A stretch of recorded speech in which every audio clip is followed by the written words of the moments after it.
What's up everyone, IAMOBG for TastingSkills.com and welcome to another episode. How is everybody? Yeah, I'm back.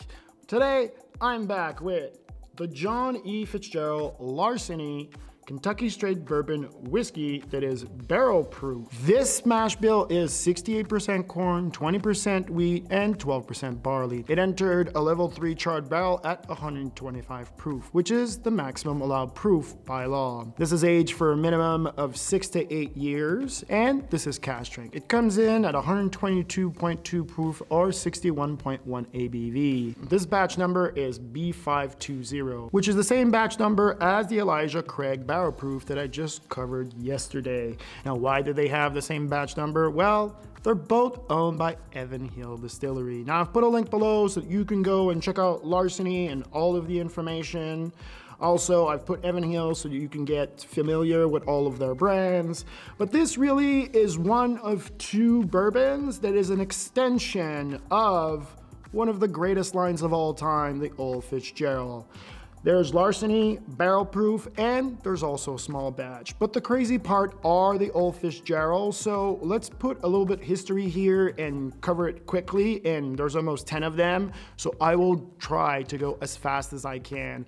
First of all, the Old Fitzgerald was made by Pappy Van Winkle back in the day, and now Evan Hill started releasing them in 2018. So we have the Old Fitzgerald 14-year-old that was released in 2020 that retails for $700. Then we have the 9-year-old 2020 that retails for $300. The 16-year-old 2020 that retails close to $1,000 since this is the oldest release, except for the 20-year-old. Then we have the 15-year-old 2019 release that retails for $700. The 13-year-old 2019 release for $800. The 9-year-old original release that was in 2019 retails for $300, and this is still a steal. And then the Old Fitzgerald 11-year-old 2018 that retails for $900. And finally, we have the Old Fitzgerald 14-year-old 2018 that retails for $800. But not to forget, there is also the 20-year-old Old Fitzgerald release that is only in half bottles or 375 mLs. Now, that retails at a minimum of $3,500.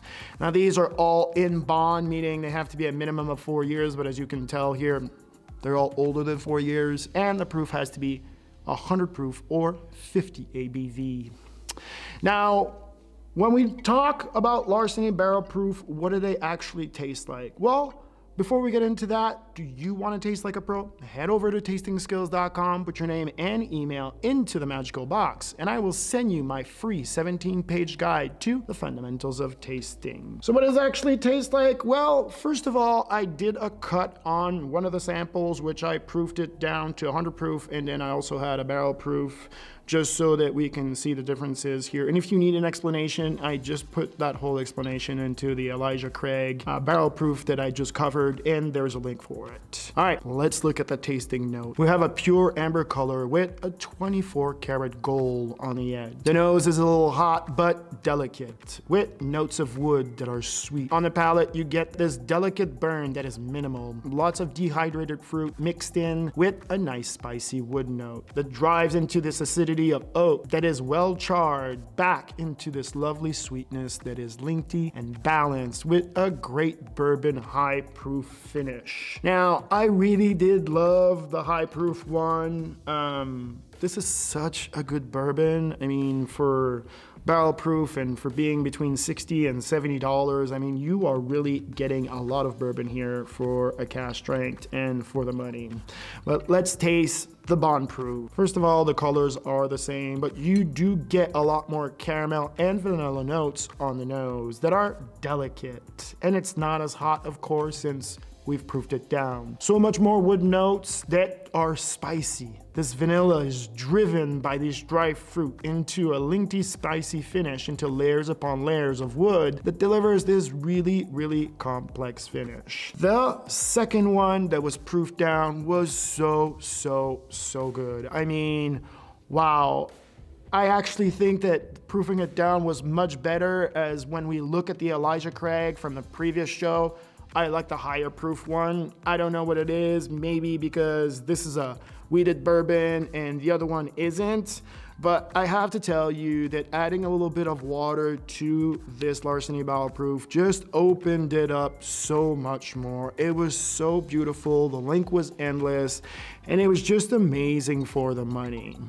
All right, so let's do a recap. First of all, the Larceny Barrel Proof is an absolute buy. I mean, you need to seek this out, find it, do the line, bribe friends, whatever you want, but you should have this in your home, and you should collect it. This is such a good buy for the money.